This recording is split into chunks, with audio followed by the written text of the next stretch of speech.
رکھ، اور اللہ نے وہ نام اتنا محترم بنایا، پوری کائنات میں جتنی تعریف میرے نبی صلی اللہ علیہ وسلم کی ہو چکی یا آئندہ ہوگی، اللہ کے بعد دنیا میں کسی اور ہستی کی اتنی تعریف نہیں ہوئی۔ یہ لفظ محمد کی خاصیت بھی ہے۔ آج بھی کسی کے ہاں اگر لڑکا نہ ہو، وہ یہ طے کر لے کہ اللہ مجھے بیٹا دے تو میں اس کا نام محمد رکھوں گا، تجربے سے یہ بات ثابت ہے اللہ اس کو بیٹا عطا فرما ہی دیتے ہیں۔ کیوں؟ میرے نبی کا نام ایک اور بھی آ جائے گا۔ عرب والوں کو اس نام سے اتنی محبت ہے، وہ اگر کسی کو بلائیں نہ اور اس کے نام کا پتہ نہ ہو، مثال کے طور پر آپ گاڑی میں سوار ہوئے ہیں، بیسیوں آدمی ہیں، درجنوں آدمی ہیں، اگر کوئی آپ کو آواز لگائے گا جو آپ کا نام نہیں جانتا تو وہ کہے گا محمد محمد۔ آج بھی حج عمرہ کرنے والوں کو اس کا مشاہدہ ہوگا، ہمارا مشاہدہ ہے، یعنی جس کا نام نہیں پتہ ہم تو ایسے ہی آوازیں لگاتے ہیں، اے او بھائی او فلانے، نہیں، محمد۔ یا تو محمد کہہ کر وہ پکارتے ہیں یا پھر صدیق کہہ کر پکارتے ہیں۔ میرے نبی صلی اللہ علیہ وسلم کے بعد نام آتا بھی حضرت ابوبکر صدیق کا ہی ہے۔ نام محمد جس کا معنی کیا جاتا ہے، محمد اس ذات کو کہتے ہیں جس کی تعریف کی جائے۔ اگر یہ معنی ہو، میرے نبی کے مبارک نام پر یہ معنی سجتا نہیں ہے، کیونکہ تعریف تو باقی انبیاء کی بھی ہوئی ہے، تعریف تو جبریل کی خود قرآن نے بھی کی ہے، تعریف تو میرے نبی صلی اللہ علیہ وسلم کے صحابہ کی اللہ نے قرآن میں کی۔ یہ معنی ہو کہ محمد اس ہستی کو کہتے ہیں جن کی تعریف کی جائے، یہ معنی آپ کے شایان شان بنتا نہیں ہے۔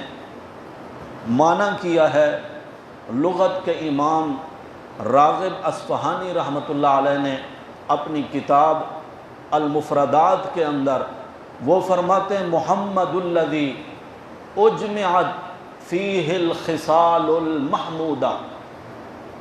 امام راغب کہتے ہیں محمد اس ذات کو کہتے ہیں حضرت آدم علیہ السلام سے لے کر حضرت عیسیٰ علیہ السلام تک الگ الگ، تنہا تنہا، فردن فردن جو خوبیاں، جو کمالات، جو اوصاف میرے اللہ نے الگ الگ ہر نبی میں رکھے، ان تمام کمالات کو جمع کیا تو محمد بنا دیا۔ اللہ نے پہلے نبیوں کو کیسے کیسے اوصاف اور کمالات عطا فرمائے۔ کسی کے ہاتھ میں لوہا پانی کی طرح بن گیا، نرم ہو گیا، کسی کے ہاتھ میں لاٹھی سانپ بن گئی، لاٹھی پتھر پر ماری تو اللہ نے پتھر میں سے پانی کے چشمے جاری کر دیے، کسی نے مردوں سے کلام کیا اور مردہ زندہ ہو کر ان سے باتیں کرنے لگا، کسی نبی کا تخت ہواؤں میں اڑنے لگا۔ محمد الذی اجمعت فیہ الخصال المحمودہ، امام راغب کہتے ہیں یہ جتنے انبیاء کو اللہ نے الگ الگ کمالات دیے، حضرت موسیٰ علیہ السلام کو جو کمال عطا فرمایا وہ حضرت عیسیٰ کو نہیں دیا۔ حضرت موسیٰ کی لاٹھی سانپ بنی، پانی میں سے چشمے جاری کیے گئے، پانی پر جب دریا کے اوپر وہی لاٹھی ماری گئی تو راستے بن گئے۔ یہ کمال صرف موسیٰ علیہ السلام کو عطا ہوا، حضرت موسیٰ کو نہیں ملا، حضرت عیسیٰ کو نہیں ملا۔ اور جو کمالات اللہ نے حضرت عیسیٰ کو دیے وہ حضرت داؤد کو نہیں دیے، جو حضرت داؤد کو ملے وہ دوسرے پیغمبروں کو نہیں ملے۔ محمد اس ہستی کو کہتے ہیں کہ جو کمالات الگ الگ اللہ نے سارے نبیوں کو دیے، وہ تمام خوبیاں اور کمال میرے نبی صلی اللہ علیہ وسلم کی ذات میں اللہ نے جمع فرما دیا۔ حضرت موسیٰ علیہ السلام نے لاٹھی پتھر پہ ماری اور پتھر میں سے 12 چشمے جاری ہو گئے۔ چشمے ہمیشہ پھوٹتے کہاں سے ہیں؟ درختوں سے، مٹی سے، پتھروں سے۔ چشمے ہمیشہ پھوٹتے ہیں پتھروں سے۔ میرے موسیٰ علیہ السلام نے بھی لاٹھی پتھر پہ ماری اور پتھر میں سے چشمے جاری ہو گئے۔ آپ کا یہ بڑا معجزہ ہے، کمال ہے، مگر میرے نبی صلی اللہ علیہ وسلم کے کیا کہنے کہ جن کی مبارک انگلیوں سے اللہ نے پانی کے چشمے جاری فرما دیے۔ حضرت عیسیٰ علیہ السلام نے مردوں کو اللہ کے حکم سے زندہ کیا۔ مردہ زندہ ہو جاتا، آپ اس سے باتیں کرتے، پھر وہ مر جاتا۔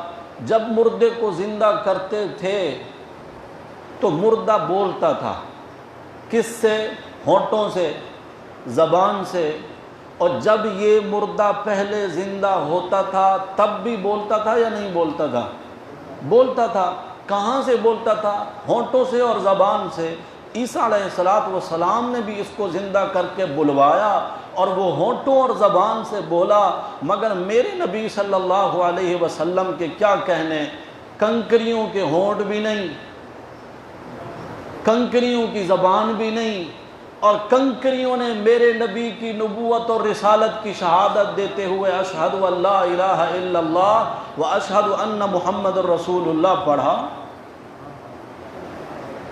حضرت سلیمان علیہ السلام کے بارے میں آپ سن چکے، سورہ سبا میں اللہ نے جو ان کو ہوائی تخت عطا فرمایا تھا، ان کی صبح شام کی جو سیر ہوتی تھی وہ مہینے بھر کی مسافت لمحوں میں طے کرتے، صبح کو کر لیتے، شام میں طے کر لیتے۔ اللہ نے بڑا کمال عطا فرمایا۔ حضرت سلیمان علیہ السلام کی یہ سیر ہوتی تھی، وَلِسُلَيْمَانَ الرِّيحَ غُدُوُّهَا شَهْرٌ وَرَوَاحُهَا شَهْرٌ۔ صبح شام کی سیر مہینوں کی مسافت، لیکن یہ سیر ہوتی تھی آسمان سے نیچے نیچے فضاؤں میں۔ اور جب آمنہ کے لال صلی اللہ علیہ وسلم کو رب نے سیر کرائی، پہلا آسمان بھی نیچے، دوسرا، تیسرا، چوتھا، پانچواں، چھٹا، ساتواں آسمان میرے نبی کے نیچے، سدرۃ المنتہا بھی میرے نبی کے قدموں کے نیچے، جبریل، میکائیل، اسرافیل، عزرائیل، سارے فرشتے نیچے، فرشتوں کا کعبہ بیت المعمور بھی میرے نبی کے قدموں کے نیچے، دنیا والوں کا کعبہ بھی میرے نبی کے قدموں کے نیچے۔ ساری کائنات معراج کی رات میرے نبی کے قدموں کے نیچے رہ گئی، آمنہ کے لال سب سے اوپر پہنچ گئے۔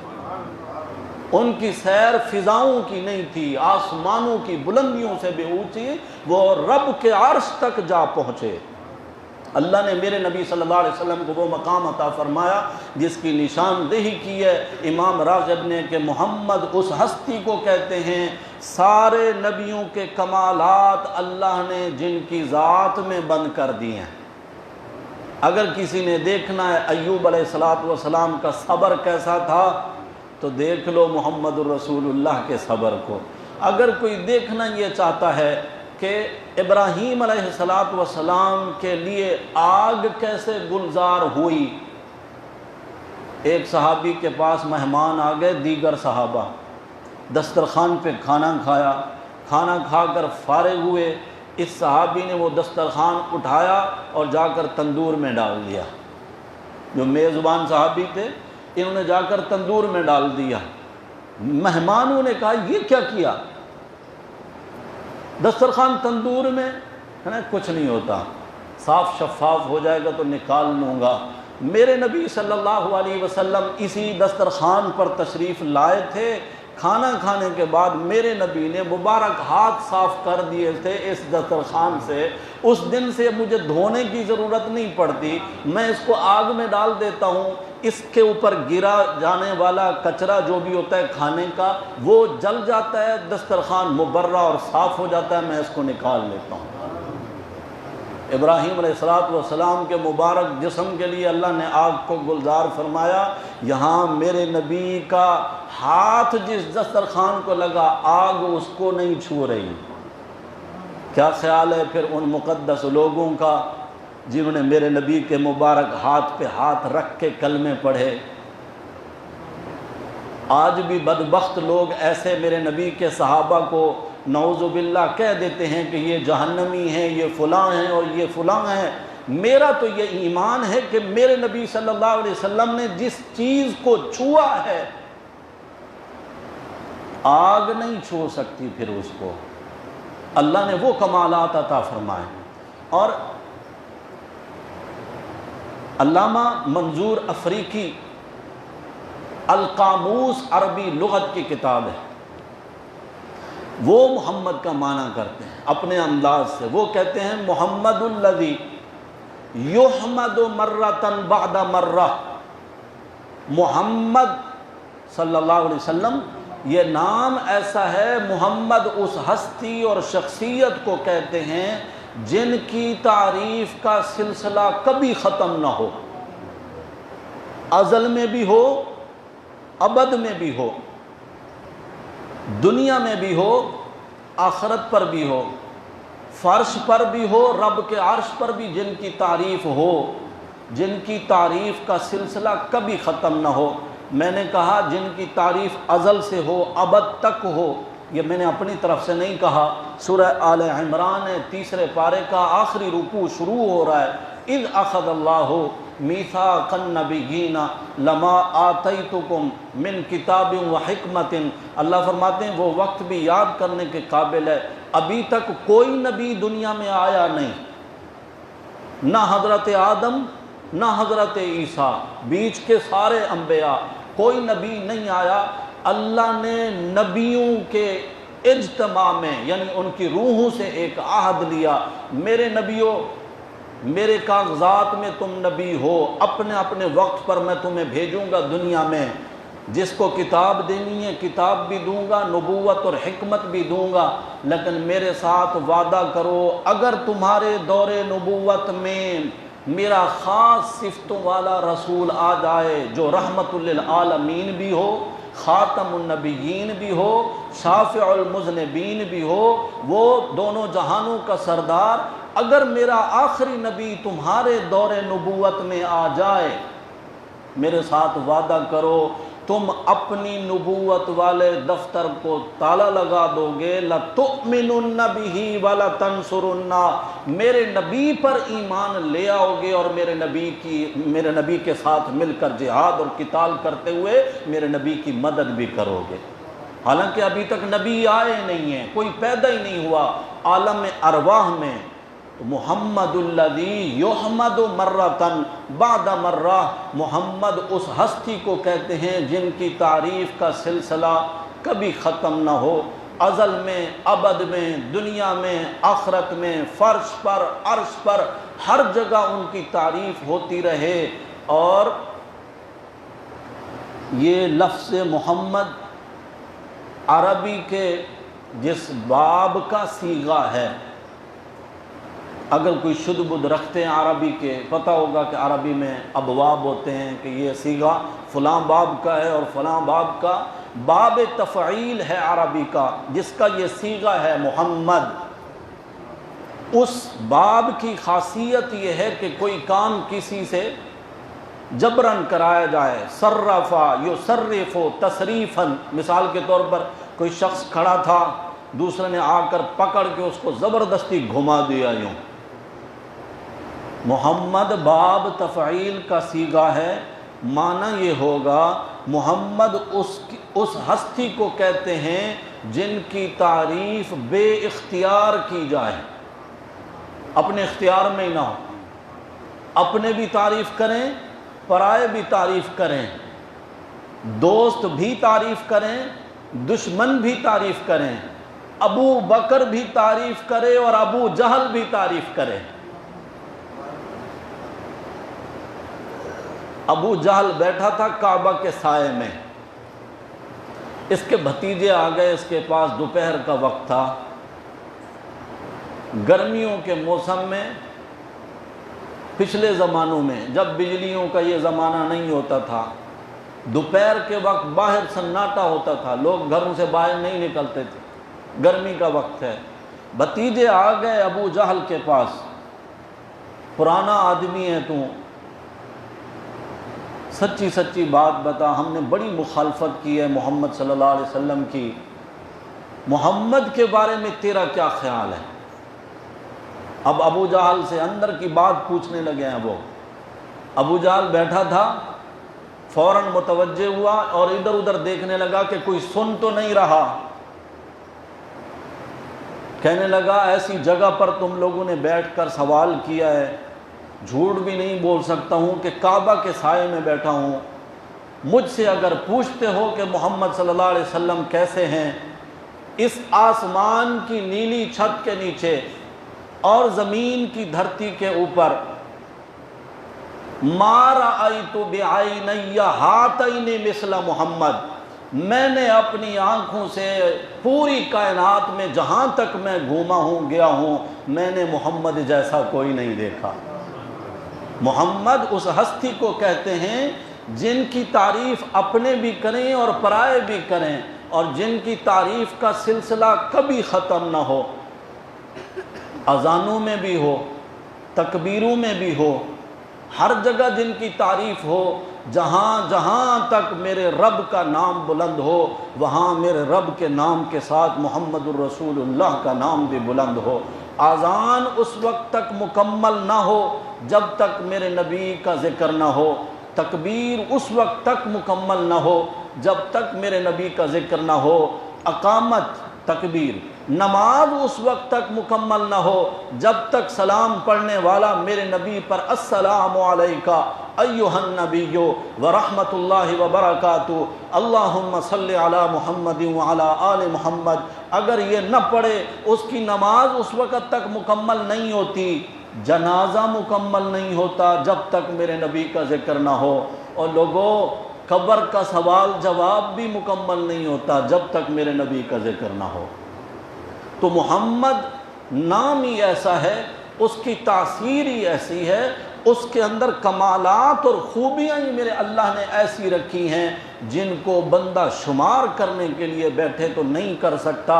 اللہ نے وہ کمال دیے میرے پیغمبر کو، وہ خاص صفات عطا فرمائیں اپنے نبی کو کہ جس زمین پر میرے نبی صلی اللہ علیہ وسلم نے اپنے مبارک قدم رکھے، اللہ نے ان گلیوں کی بھی قسمیں اٹھائی ہیں۔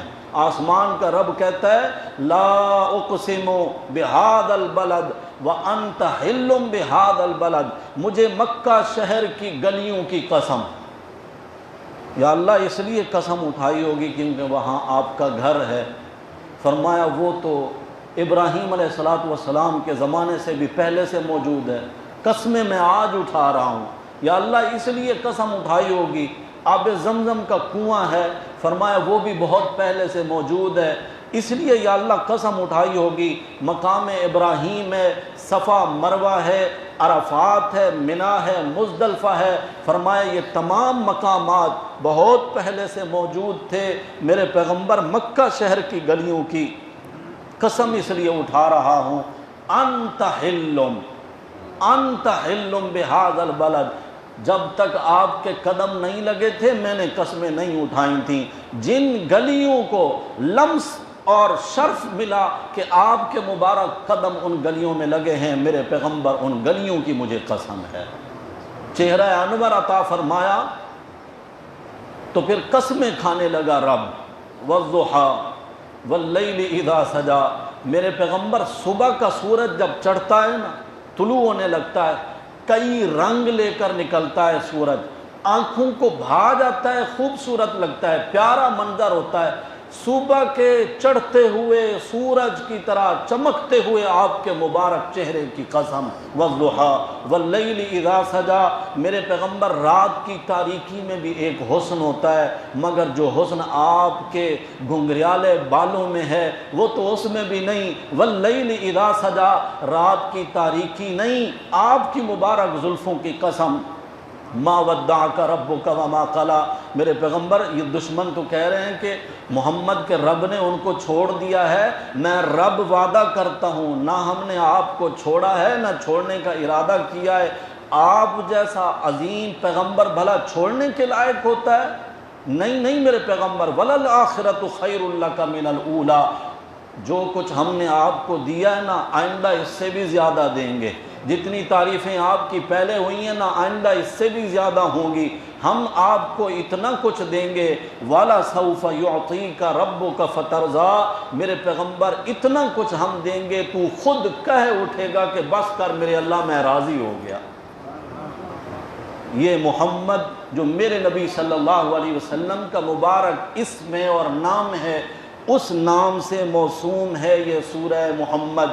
اس سورت کا جو اصل موضوع ہے وہ کفار اور مومنوں میں فرق بتاتی ہے کہ جو کافر ہیں کفر اتبعوا الباطل، فرمایا کہ جو کافر ہیں وہ اتباع کرتے ہیں باطل کی، اور جو مومن ہیں وہ حق کی اتباع کرتے ہیں۔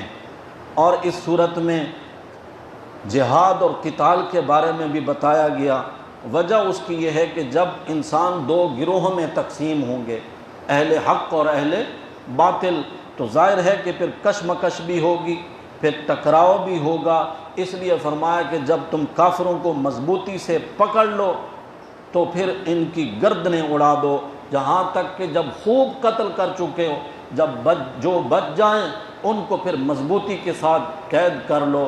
پھر ان قیدیوں کے بارے میں بھی اللہ رب العزت نے احکامات دیے ہیں۔ یہ مذہب اسلام کی حقانیت ہے۔ جو لڑ رہے ہیں، جو آپ کے خلاف تلواریں لے کر آئے ہیں، اگر مقدر میں ہوتا تو آپ کی گردن ہوتی، انہی کی تلوار ہوتی، لیکن وہ اگر قیدی بن گئے ہیں اب ان کے ساتھ کیا سلوک کرنا ہے؟ قیدی ہو گئے ہیں، آپ کے محکوم ہیں، آپ کے زیر تسلط ہیں، اب ان کے ساتھ کیا کرنا ہے؟ میرے نبی صلی اللہ علیہ وسلم نے فرمایا جو تم کھاؤ وہی ان قیدیوں کو بھی کھلاؤ۔ وہ دشمن ہیں، تھوڑی دیر پہلے وہ تلوار لے کر سامنے کھڑے تھے، وہ لڑ رہے تھے، وہ کافر ہیں، فرمایا نہیں، اب وہ تمہارے زیر تسلط ہیں، جو خود پہنو وہی پہناؤ، جو خود کھاتے ہو وہی کھلاؤ۔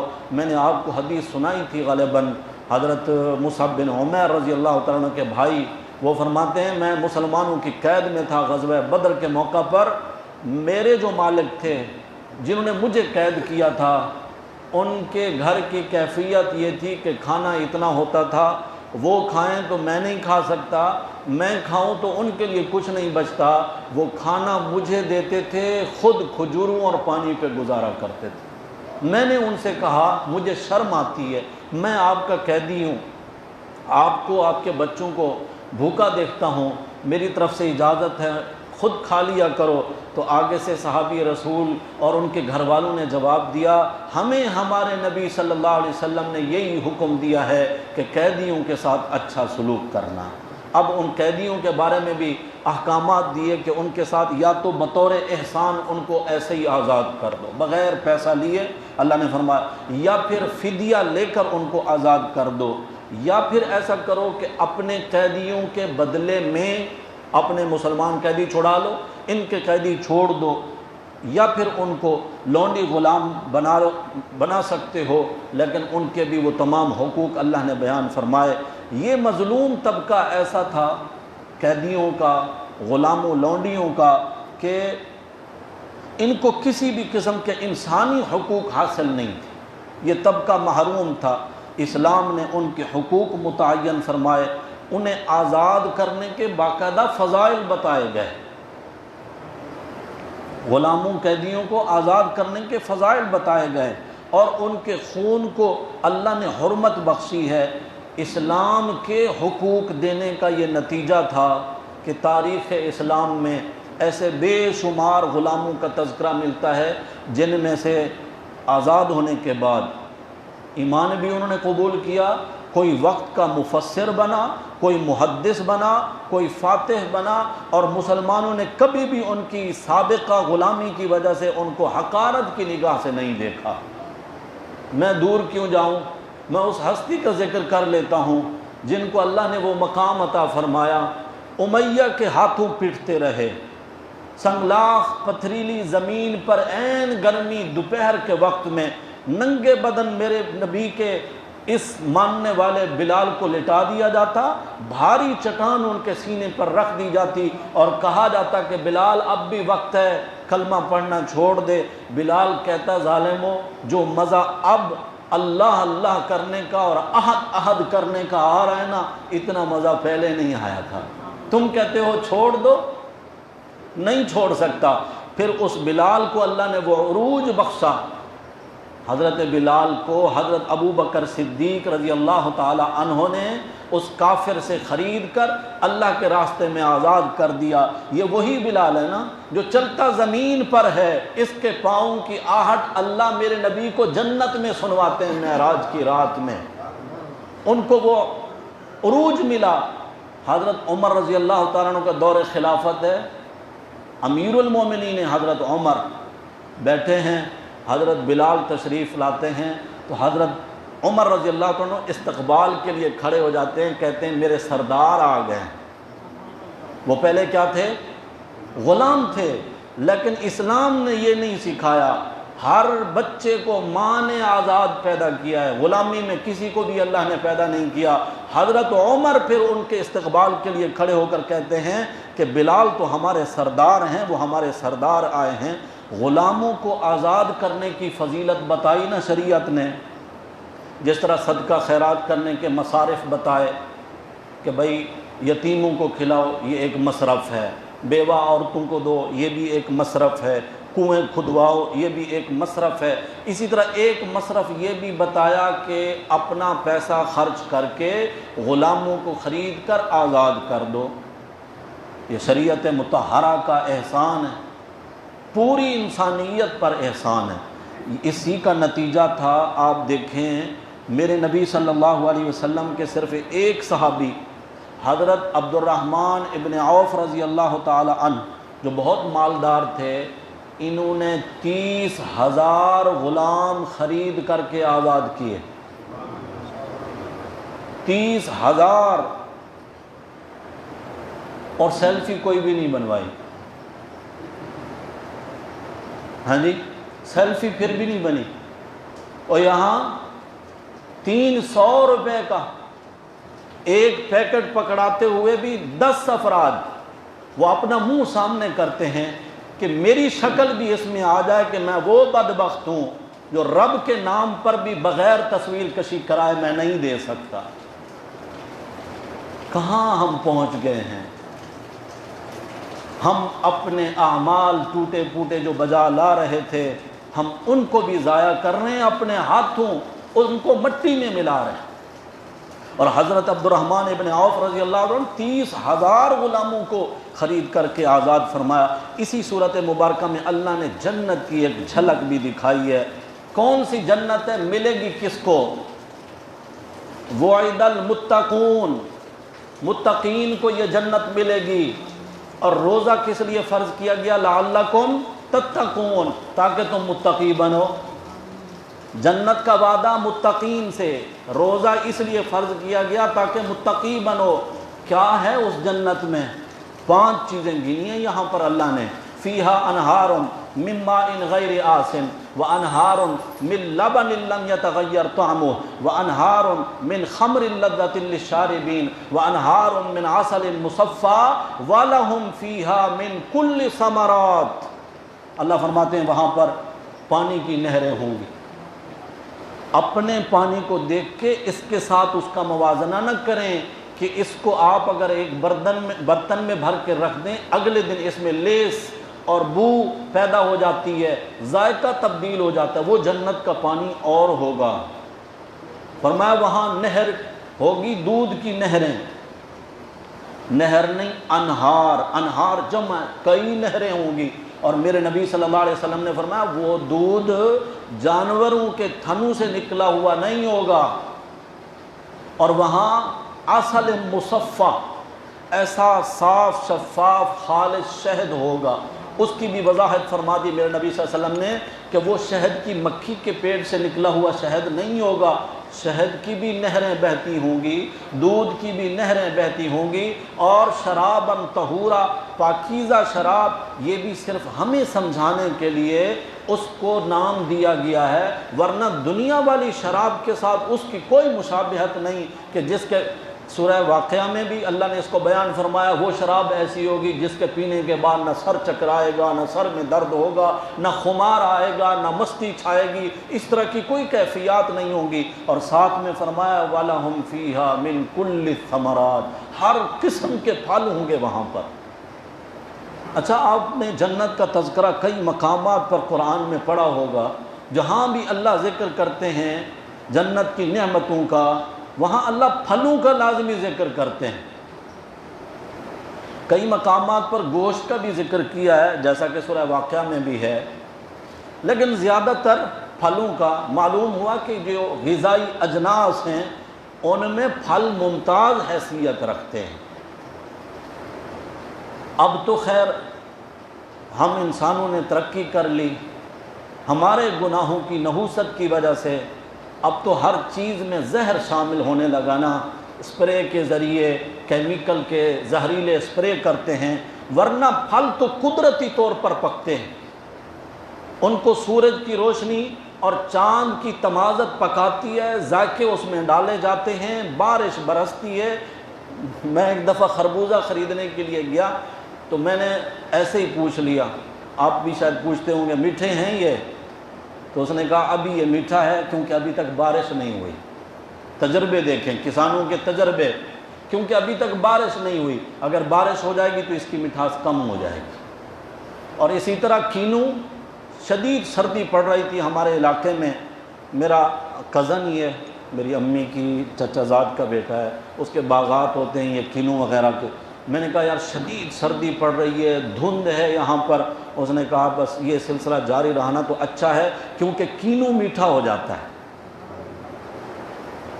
اللہ اپنی قدرت، اپنی کاریگری دکھاتے ہیں، لیکن شرط یہ ہے نا کہ اللہ کی کائناتی ان مناظر میں کوئی غور و فکر کرنے والا ہو۔ تو اللہ نے اس جنت کی جھلک دکھائی ہے، دل سے دعا کریں اللہ ہم سب کو یہ جنت نصیب فرما دے۔ ہماری تو چھوٹی سی عقل میں وہ نعمتیں آ ہی نہیں سکتی، ہم ان کا تصور نہیں کر سکتے۔ خود اللہ نے سورہ سجدہ میں یہی بات بیان فرمائی ہے کہ وہ کسی کے وہم و گمان میں بھی نہیں آ سکتی وہ نعمتیں، اور نہ کسی کان نے سنی ہوں گی، نہ کسی آنکھ نے دیکھی ہوں گی۔ وہ تو دنیا کے ساتھ مشابہات کے ذریعے اللہ بعض دفعہ ذکر کر دیتے ہیں تاکہ سمجھ میں آ جائے۔ سب سے آخر میں اللہ رب العزت نے فرمایا ہے ہا انتم ہؤلاء تدعون لتنفقوا فی سبیل اللہ، ہاں تم وہ لوگ ہو نا جن کو اللہ کے راستے میں مال خرچ کرنے کے لیے بلایا جاتا ہے۔ فمنکم من یبخل، تم میں سے جو کوئی بخل کرتا ہے نا، ومن یبخل فانما یبخل عن نفسہ، جو بخل کرتا ہے وہ اپنے لیے بخل کرتا ہے، اللہ کو تمہارے مال کی ضرورت نہیں۔ واللہ الغنی وانتم الفقراء، اللہ بے پرواہ ہے، اللہ حاجت مند نہیں ہے، تم فقیر ہو، تمہیں ضرورت پڑتی ہے، میں تو آزمانے کے لیے تمہیں بلاتا ہوں۔ ہا انتم ہؤلاء تدعون لتنفقوا فی سبیل اللہ فمنکم من یبخل ومن یبخل فانما یبخل عن نفسہ واللہ الغنی وانتم الفقراء وان تتولوا، اور اگر تم مڑ گئے، نہیں مانی رب کی باتیں، یستبدل قوما غیرکم، اللہ تمہیں الگ کر دیں گے، ختم کر دیں گے، نئی قوم لے کر آئیں گے پھر، اور اللہ کہتے ہیں کہ وہ پھر تمہارے جیسے نہیں ہوں گے۔ یستبدل قوما غیرکم ثم لا یکونوا امثالکم، تم بخل کرتے ہو وہ بخل نہیں کریں گے، تمہیں مساجد میں بلایا جاتا ہے تم نہیں آتے، وہ مساجد کو آباد کریں گے، تم نہیں کرو گے تو پھر اللہ کے لیے کوئی مشکل نہیں، ان کو ختم کر کے نئے لوگوں لے آنا۔ بعض صحابہ سے منقول ہے حضور اکرم صلی اللہ علیہ وسلم سے سوال کر لیا یا رسول اللہ یہ کون لوگ ہوں گے؟ حضرت سلمان فارسی رضی اللہ تعالیٰ عنہ ساتھ ہی بیٹھے تھے، آپ صلی اللہ علیہ وسلم نے ان کی ران پہ ہاتھ مارا، فرمایا یہ اور اس کے ساتھی ہوں گے جو اللہ کے دین کی سربلندی کے لیے پھر کام کریں گے۔ اللہ ہم سب کو بھی چن لے، انتخاب فرما لے۔ یہ تو ابھی آدھا پارہ بھی نہیں ہوا 26ویں کا، جبکہ ہم تو تقریباً مکمل تراویح میں کر چکے۔ آگے انشاءاللہ سورہ فتح ہے، سورہ حجرات ہے، سورہ قاف ہے، یہ 3 صورتیں ہم نے تلاوت کی تھیں، لیکن وہ موضوع پھر بہت لمبا طویل ہے، انشاءاللہ کل اس کا خلاصہ عرض کریں گے۔ اللہ عمل کی توفیق نصیب فرمائے۔